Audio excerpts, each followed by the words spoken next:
Hey YouTubers, welcome to my video. I'm here to tell you my personal opinion on consoles and PC. Of course, the next gen consoles is what I'm going to be referring to a lot. Xbox One, PlayStation 4, and I guess you can count Wii U in there. Even though it came out before those two by like months, it's still next gen console. Okay, first off, I'm going to be talking about graphics performance. Now, PlayStation 4 and Xbox One will have better graphics than a Wii U. You will get more performance for your money when they come out. Except, there's really, you can't honestly say Wii U's graphics are inferior to a PlayStation 4 because you really don't need that much power to play a Mario game. You know, it's just Mario, Zelda, you don't need that much graphically intense scenes in it.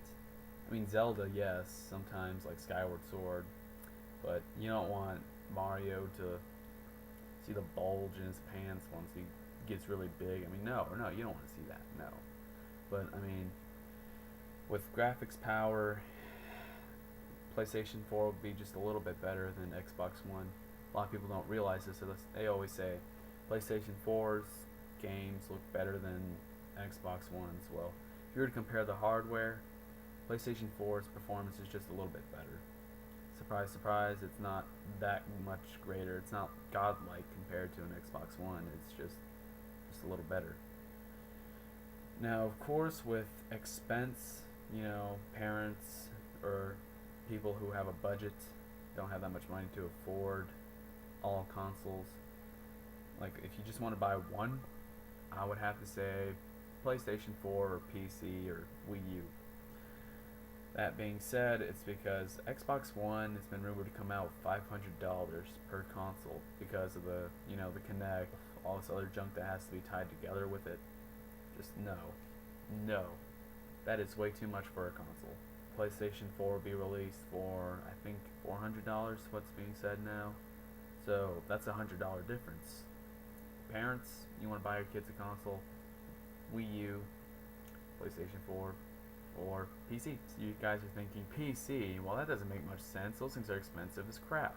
No, they're not. Crap is not that expensive.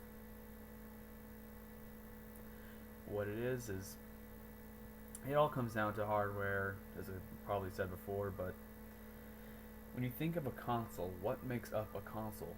You have all the same parts that are in a PC. You have RAM, a hard drive, processor, graphics card, all that good stuff. Of course, if we look into a PC, you find the exact same thing. So you're probably thinking, well, what's the difference? The difference is, with an Xbox or PlayStation or Wii, they all have a certain uniform build. Like, if I open up two different Xboxes, from two different people or bought from two different stores, they all have the same hardware.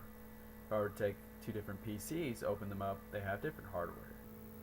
Computer hardware just has its price drop because whenever the next thing comes out, like a more powerful processor or graphics card, the older ones will look inferior, so they will drop on the market. But with a console, they have to stick with what they have, so you rarely ever see a price drop on them, thus making PC parts cheaper. And that is what makes it inferior to PCs, because PCs can always be updated like that. Well, most of them. I mean, if you have like a laptop or tablets, you can't upgrade those that much. The most you can probably do with those is give it more RAM or give it a different hard drive. But as for a desktop computer, I'm talking one of those towers or one of those big things that are not portable, that actually have to stay in one spot. That's the good stuff. That is the good stuff. As for a console, they can only be upgraded every 7 to 10 years, because once they're set, they have to be out there to make money, and then they have to build another several years later. And with values and prices, hardware for computers and such drops pretty much like every day. I'm not even kidding you. Prices for processors and graphics cards, all that can drop easily. But you rarely see a console's prices drop. I mean, unless it's like a handheld. Handheld prices drop relatively within several months. But a console's prices, years. It may take 2 years for a console's price to drop by like $30. So it's not really that worthwhile if you're looking for deals. You'd have to wait for like Black Friday, and I hate Black Friday. I mean, Black Friday's the worst. People have been trampled on, all this other bad stuff. Blood was shed over saving $10. Is no.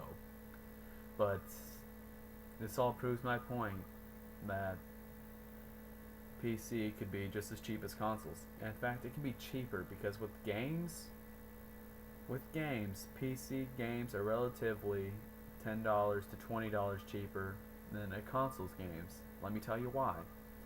With PC games, you have DRM, which is basically a way to prevent piracy, and it's also a way to stop used games. And that's what they're doing with Xbox, and that's why people are, getting really frustrated over Xbox. Because Xbox is saying, we will not allow used games to be played on other consoles.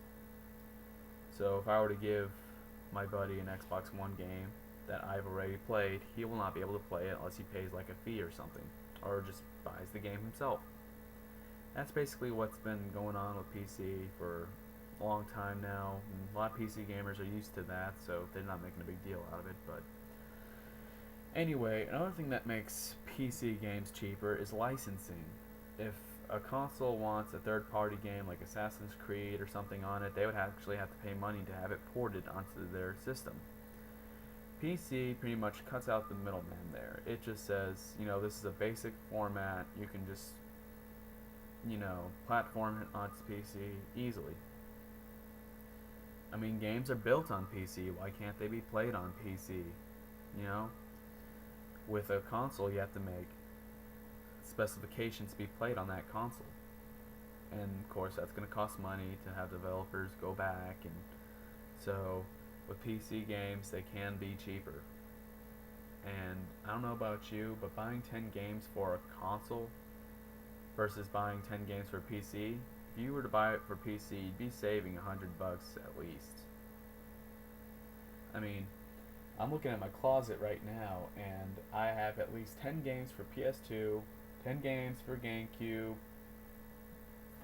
6 games for Wii. Now, if you add that up, that's like $260 I could have been saving if I had a PC. So, yeah, don't say PC is more expensive, because it's not. But anyway, I'm getting off track here. Now, with online play, you gotta think PlayStation Network, Xbox Live, or just servers with PC. Or, what's Nintendo have? I'm not sure what Nintendo calls it, but they have one too.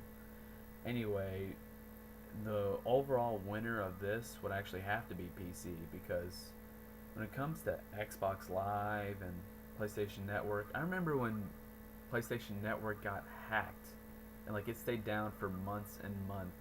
With PCs, you're basically running it off of servers and IP addresses, so you're basically saying, hey, connect to my internet connection and we'll play a game.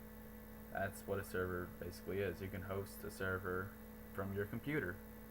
It's not just the service you get with Xbox Live or PlayStation Network, it's what you do with your computer.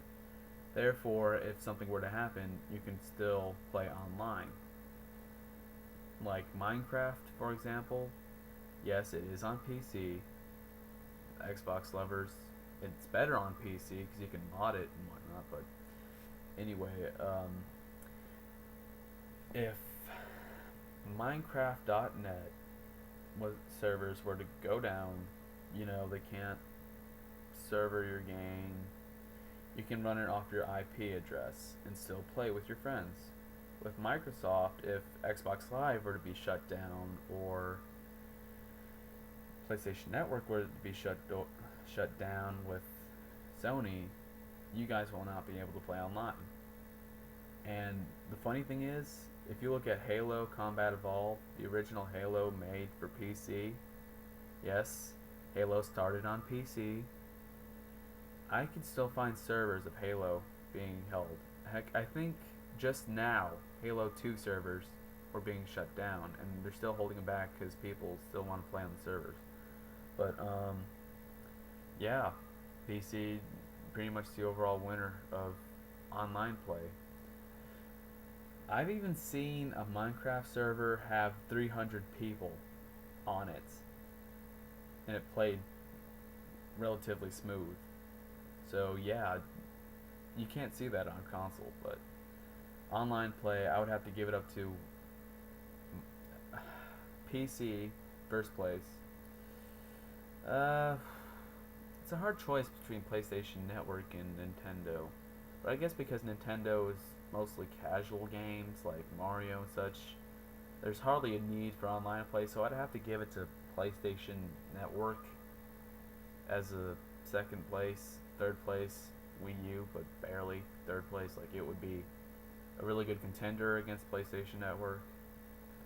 As for Xbox Live, Xbox 360's online play, I would give it a thumbs up.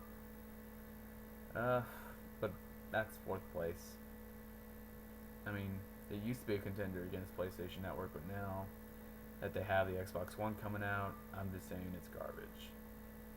You know, it used to be good. Microsoft is just destroying it now.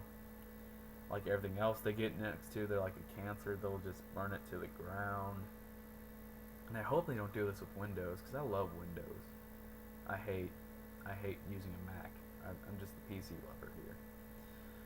Now, that's all I have to say. So if you guys want to make the right choice, if you're on a budget, PlayStation 4, PC, Wii U. If you're looking for graphics, PC, PlayStation 4. If you're looking for gameplay, Wii U, Xbox One, throw it in the garbage. Well, anyway, I love you guys. I'll see you later.